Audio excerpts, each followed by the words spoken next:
तिसरा दिवस आंदोलनाला पोलिसांकडून पुन्हा एक दिवस मुदतवाढ, आरक्षण मिळेपर्यंत मागे हटणार नाही, जरांगेचा निर्धार।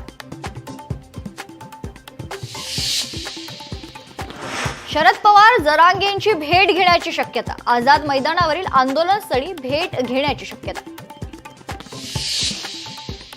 मंत्री विखे पाटलांनी घेतली मुख्यमंत्र्यांची भेट, वर्षा निवासस्थानी दोनही नेत्यांमध्ये चर्चा। उपसमिती आणि शिंदे समितीमधील चर्चेचा तपशील विखेंनी मुख्यमंत्र्यांसमोर मांडला। मराठा आरक्षण उपसमितीची आज पुन्हा बैठक, उपसमितीचे अध्यक्ष विखे पाटलांनी यांच्या नेतृत्वात होणार बैठक।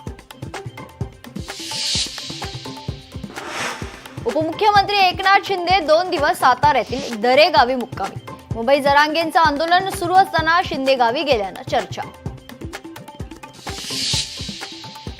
आज पंतप्रधान मोदींचा 125वा मन की बात कार्यक्रमाद्वारे देशवासियांशी साधणार संवाद। गणेशोत्सवाचा आज 5वा दिवस, सोनपावलांनी गौराईचं होणार आगमन।